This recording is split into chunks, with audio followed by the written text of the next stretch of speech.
Hello. Hello, good evening, Mykel. Good evening, Financial Evangelist.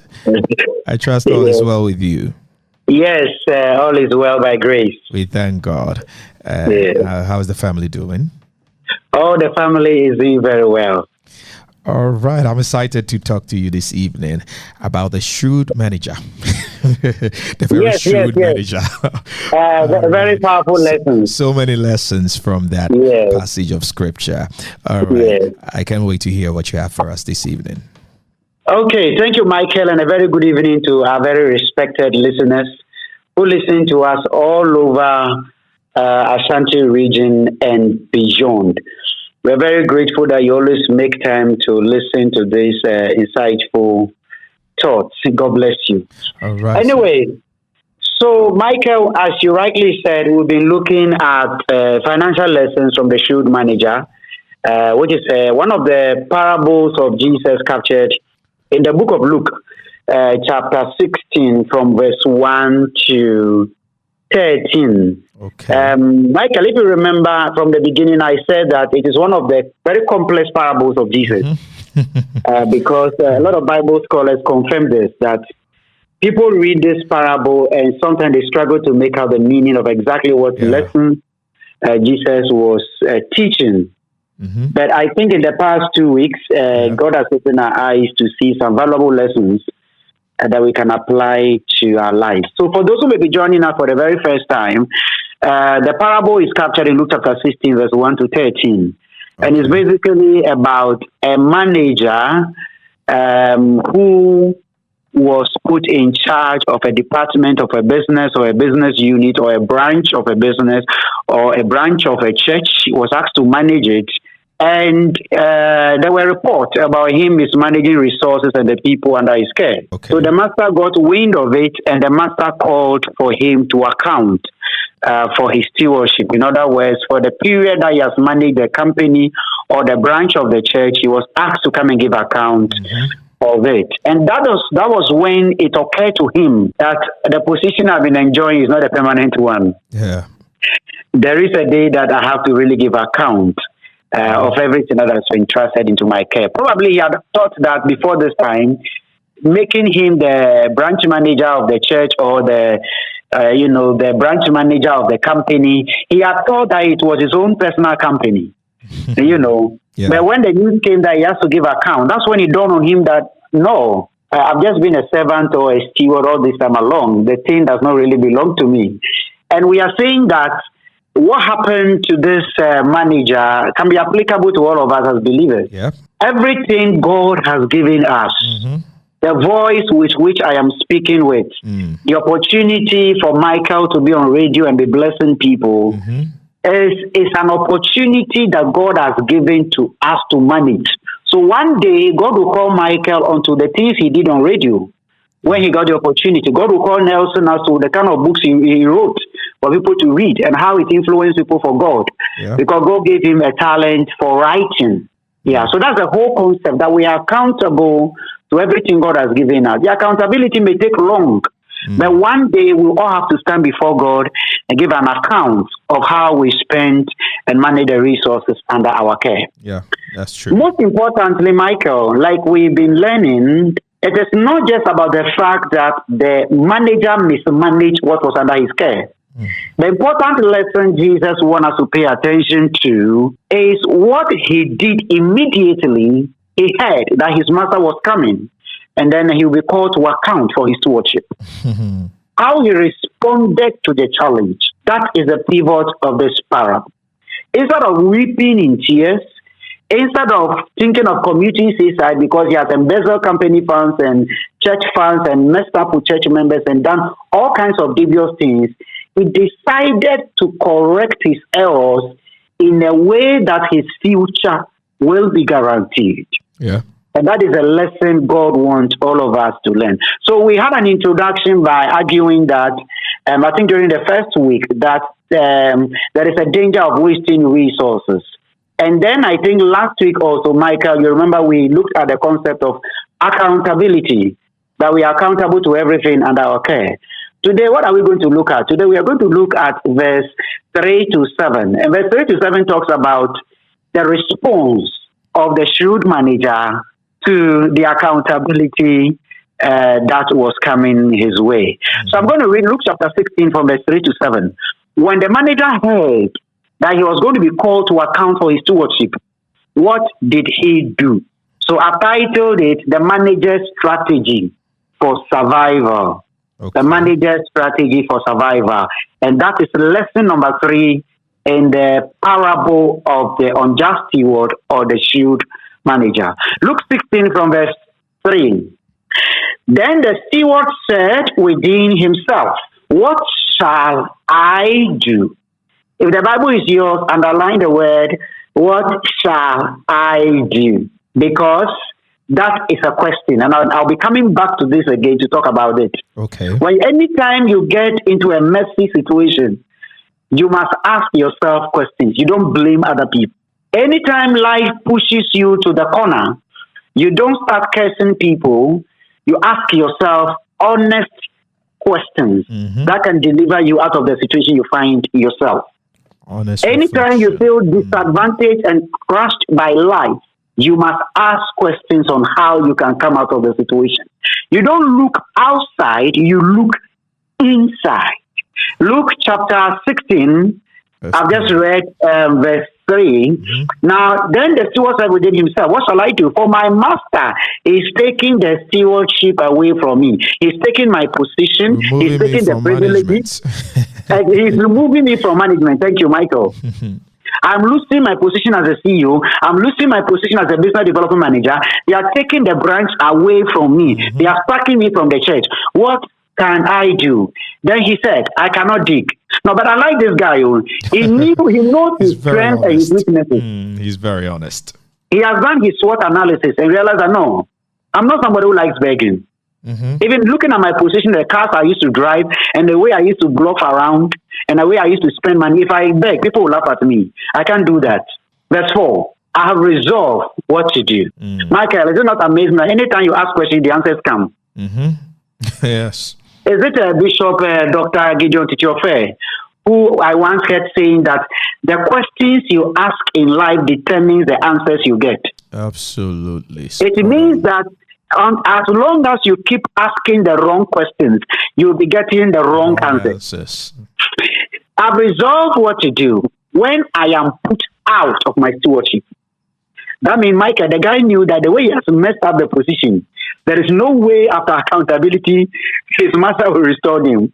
Yes, I was saying that, there's no way. He knew it himself that he won't get that position back. No. He knew that they were going to take the company vehicle away from him. They were going to take that company car and house away from him. So he has messed up everything. He says, I know I've resolved what to do, that when I am put out of my stewardship, they may receive me into their houses. Now, we must think about this very well. Verse 5. So he called one of his master's debtors. Okay. Probably, I don't know whether they were running a savings and loans company or whatever it is. But the Bible says that the manager called the debtors who were owing his master and decided to give them discount. So he called one of his master's servants and said to him, and said to the first, how much do you owe my master? The 6, and he said, 100 measures of oil. He said to him, take your bill, sit down, write 50. That's 50% discount. Verse 7.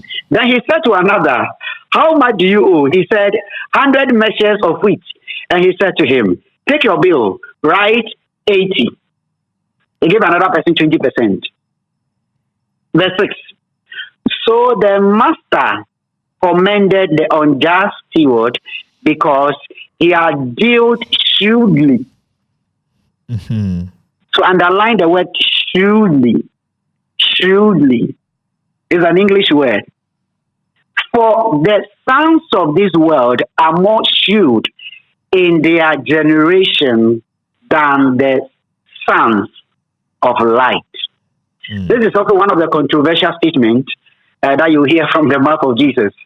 When Jesus usually makes this statement, you don't rush in interpreting it. You need to do a very detailed analysis of the text with the context in mind so you can get a better interpretation. So I've just read Luke chapter 16 from verse 3 to 7, detailing the master's response when he heard that he was going to be sacked from his position. So, what are the lessons? Let me read a few notes, Mykel, from my book. The manager has been accused of wasting his master's possessions. He was about to lose his position, and in that moment, fear and urgency collided. The prospect of unemployment was not theoretical, it was imminent. And in his mind, the pressing question was, what do I do now? That question is one every one of us have asked to ask ourselves in some one form or the other. Life, after all, has a way of pulling rocks from beneath our feet. It may not be a job for you. It could be health. It could be a relationship or finances. Suddenly, what seemed like stable becomes shaky and is longer is. And you find yourself whispering to your own soul, what is my next move? The manager assessed his limitations honestly. He admitted that he could not do what he recognized. He recognized what he could not do or would not do. And in that moment of raw honesty, he faced his humanity.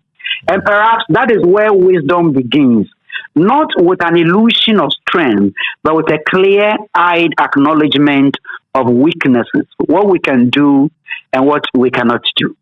That came the pivot. He said, I know what I will do. Out of honest self-questioning came creative planning. He did not stay frozen in despair. Instead, he charted a strategy for the future. He thought not just about today, but about the future tomorrow. That kind of future orientation is essential in every area of life.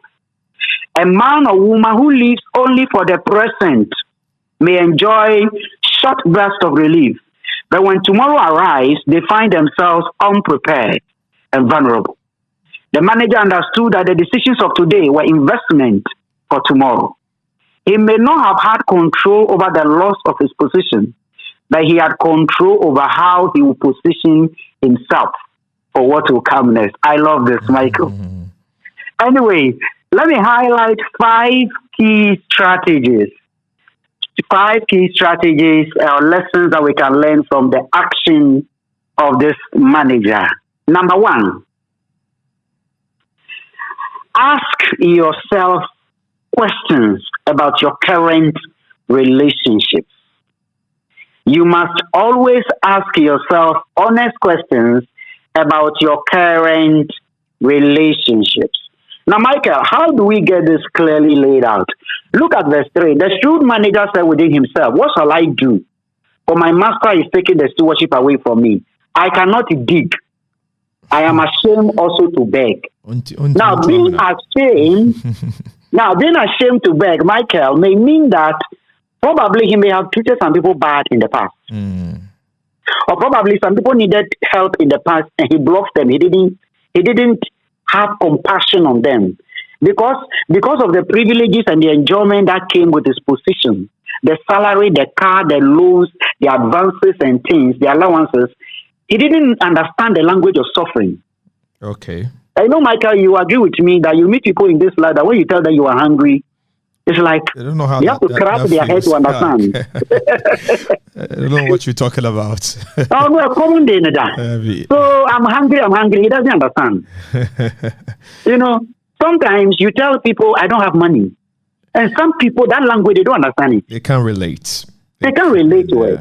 Because they've been in money from the day they were giving birth to date. Every uncle is a rich man. Every auntie is a rich man. Every brother is rich. Every sister is rich. From the schools they attend to the workplaces they go to the dresses they wear, it's all about money, riches, and wealth. So when you tell them I'm hungry, miniska, when you tell them I don't have credit, when you tell them I don't have data, they don't understand. What does that mean? Oh,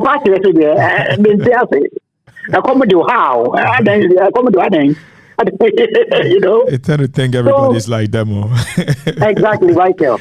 So this guy, you could see that that's the kind of life he was living. Yeah. But when he realized danger was coming, he said, I've been doing something wrong. I need to change my strategy. That is when he realized that the relationships he had were not relationships he could rely on in the future. So what kind of relationship do you have now?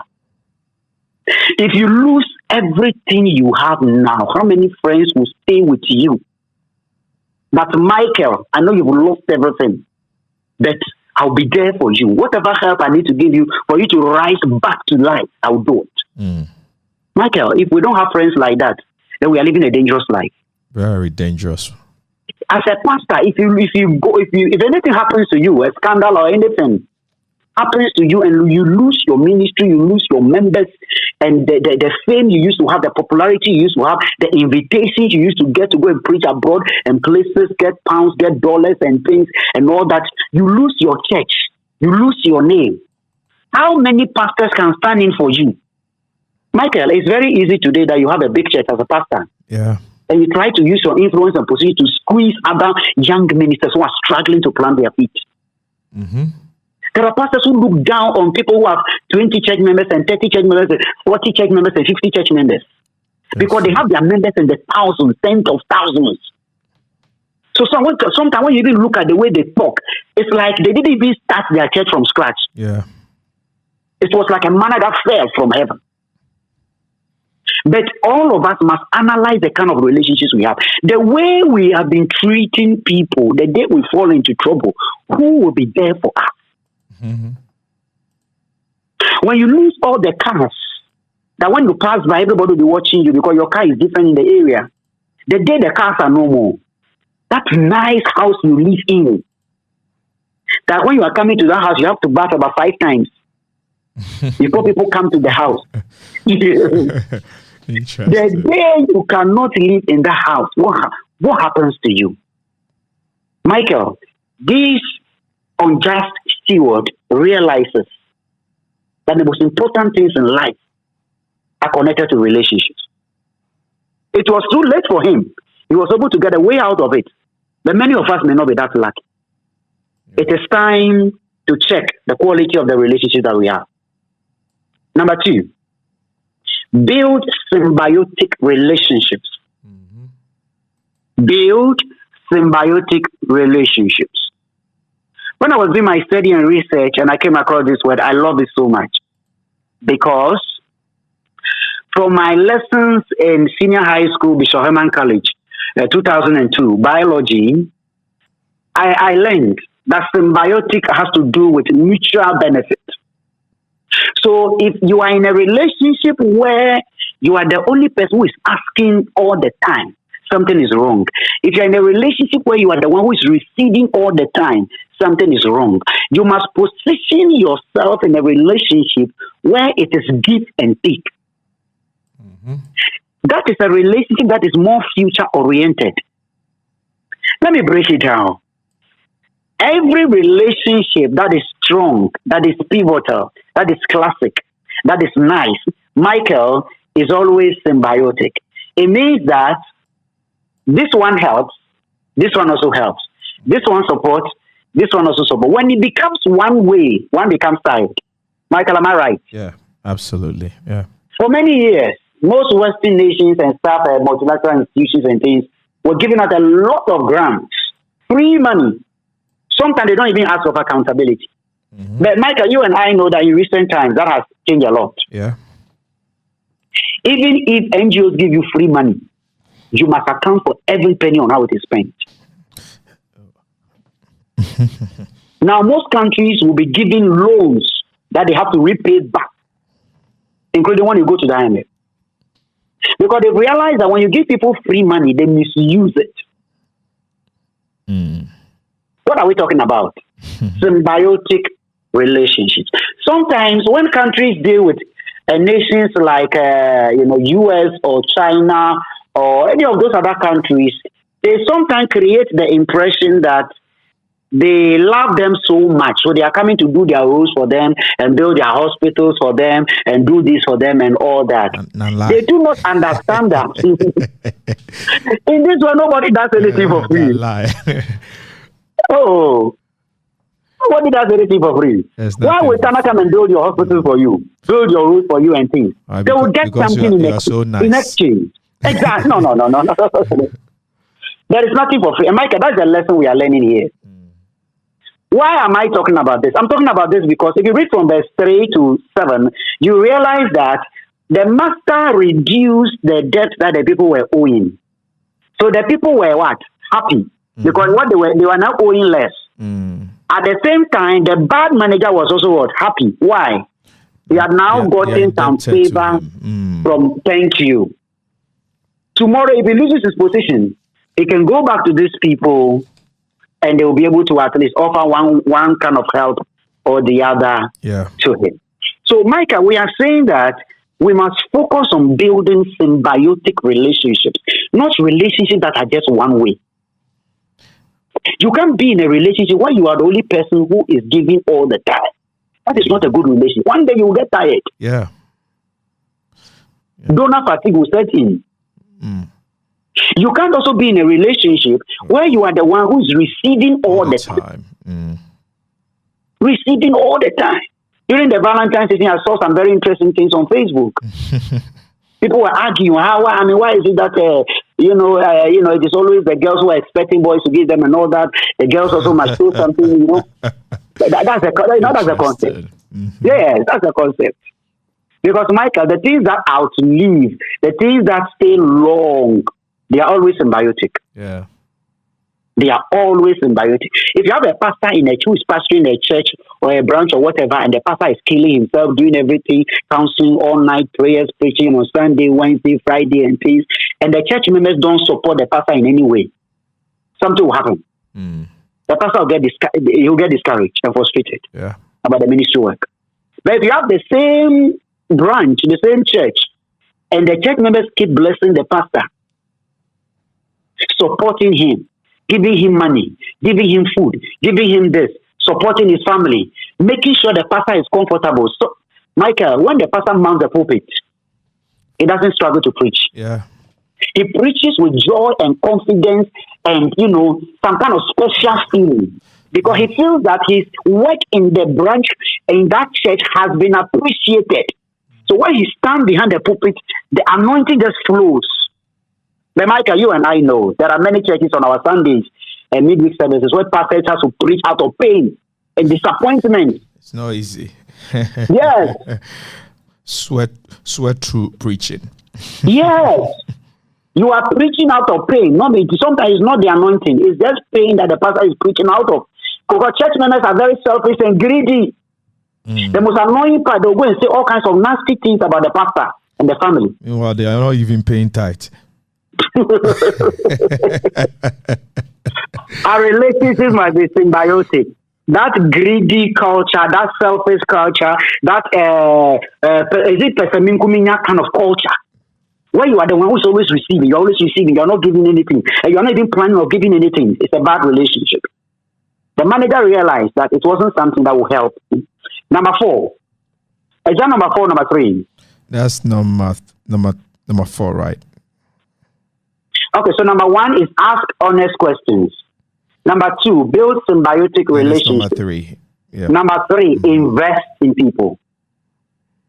Mykel, this is the most interesting part. Invest. In fact, Mykel, the whole of this parable, Luke chapter 16 from verse 1 to 13, is about investing in people. Okay. And when you get to the latter part of the verse, of the chapter, you understand why I am saying it is about investing in people. Look at verse 9. This is just off.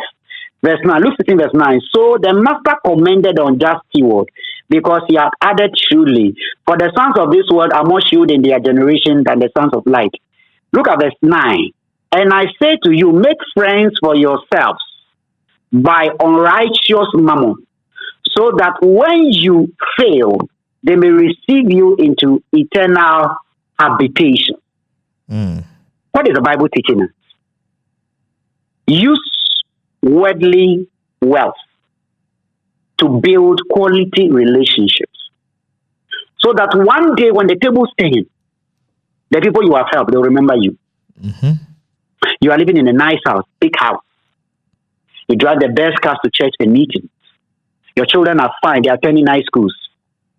You always throw food away in your house every day because you cook the food so much that the meat, the chicken and things, the rice, you have to go and throw them into the waste bin. Excess food in your house. My brother, my sister, that is a good time to remember those who are hungry. Because from until hot. In this life, things change, situations change. When you have money, when you have financial resources, look for people and help them. Sometimes you can even decide not to eat, just to bless some people. Give the food you have to eat in certain days. Give it out to certain people you know that they struggle to afford a meal in a day. Oh, Mykel, what do you benefit do you get? You are then you force and push more into your stomach. Wait to give someone with you. I think you put the tradition, the coconut story. You know, your stomach has become you overeat.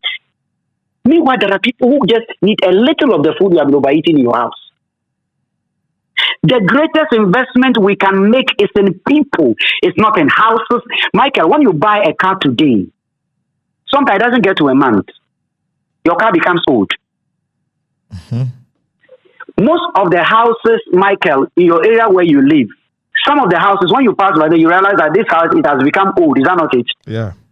Mykel, some years back, 10 years back, that was the richest house in the area. The best building around. Thank you. In those days, when you enter that house, you have entered Canada. Today, that house is nothing. The greatest resource is not car. The greatest resources is not in money. It's in people. So we must invest in people. When you get money, when you have resources, when you have positions, remember to invest in people. So those who have so much money, you can pay money for your own children's school fees. In fact, you pay your school fees 1 year in advance. You pay your school fees sometimes 2 times in advance. You don't even know what to do with the money. Look for other needy people and help them. One day when the tables turn, God remembers you. Number 4, recognize that people form communities. Recognize that people form communities. Mykel, did you realize that the servant did not just call one person to reduce the debt? In fact, the Bible gives us an account of 2 here. But I am sure in the real story, probably he reduced the debt of many people, but not just the 2 that probably we are even reading about here. What does that teach us? Mykel, it teaches us that we must invest in more people because people always form a network. What do I mean by that? When I help Kweku comes from a family. Kweku is connected to people. Kweku is connected to friends. Kweku is connected to church members. So when I help Kweku, I am helping an entire family and their relationships. So you don't say that, oh, I have helped 1 or 2 people and they paid me bad, they disappointed me, they broke my heart. So because of that, I've decided not to help anybody again. No. There is this song, I think Tua Bodo, how do you say, Mykel? Yes, that's what we used to sing when we were primary school. Exactly. Spread it more. Help as many people as you can. Yes, all of us, we have had broken hearts before from people. We've all had disappointment from people. We've all had betrayal from people. But we must keep on helping. Galatians chapter 6 verse 9. Do not grow weary in well-doing, for in due season you will reap. In due season. Mykel, some of us, our due season is in the 70th person we help. So if you meet somebody who has helped 3 people and their heart is broken, and the person tells you that don't help people again, then you said, okay, people are bad, I won't help people again. Your blessing is in the 70th person you help. The last one, value people as God's greatest resource. Mykel, money goes, money comes. Positions change, they rise and they fall. One thing that is always there is people. What is our relationship with people? How do we treat the people God has brought our way? How are we managing the church members under our care? How are we managing the positions God has given? Are we using the positions and the money as a tool to bully people, to destroy people and to blackmail people? Or we are using the money and the positions to help people, support people, and take people out of suffering and pain? Let me rest my case here. Thank you, Mykel. Thank you so much for the insight this evening. This is pure financial insight from the parable of the Shrewd Manager. I love what you shared. Please, if there's a set close to you, can you turn it off for me? Okay. Yeah. There is no set anyway. All right. I'm getting some feedback here. I don't know why. Okay. It's okay now? Yes, it's better. Okay. I was saying what you shared really hit home with me about what the Shrewd Manager said. He said, "What shall I do? For my Lord, take it away from me, the stewardship. I'm going to lose my job. So what should I do?" We have to start thinking about our lives, and you've given us some things to think about where we can improve with our management of our giftings, of the resources God has given us, of the people God has surrounded us with. And I know our listeners have been blessed as well. I know you've been blessed doing the listening. So thank you so much for these amazing insights. But if you're doing the listening, I'm trying to gather all that we've been talking about from this year. So I've started putting out some of the contents already. Today, I just released the part 2 of last month's the lessons we had on this show. So you can be going out there to I'm going to share my platform with you. The YouTube is Mykel Dasilva. The Mykel is spelled Mykel Dasilva Ministries. Please go out there. You can have some of the content we've already had, and I'm going to be uploading them bit by bit, so you have so much just to go there and listen. And I know you're going to be blessed. So thank you so much, sir. I'm going to let you go. But before that, let's take your contact details before we take your final words. Okay. Thank you, Mykel. So my contact is 0549 0549 76 2233 2233 0549 0549 76 2233 2233. And the socials. The Financial Evangelist on Facebook and Instagram. The Financial Evangelist. Facebook, Instagram. And where can people get your books? Yes, my books, most of them are on seller. The current one we are reviewing, Financial Lessons from the Parable of the Shrewd Manager, is available on seller. The e-copy is 100 CDs. So those who want the copies can get in touch with me. We also have the hard copy available at 200 CDs. All right. The seller is spelled SELAR. Excellent. All right. Yeah. So get out there and you'll find so many of his books that will be a blessing to you. All right. Thank you so much, sir. Let's have your final words.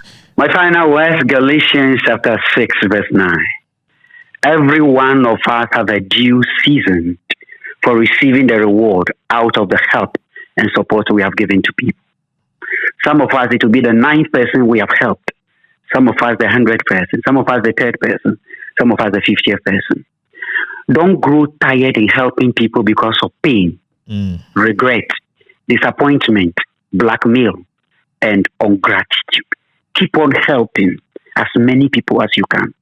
Whilst you have money today, use your money to support and help people. Because in this life, no situation is permanent. God bless you. No situation is indeed permanent. And that's the voice of the Financial Evangelist. Join us every evening, every Monday evening from 6:20 p.m. all the way through. Thank you and do have a wonderful evening. Talk to you, God willing, next week. God bless you. Bye.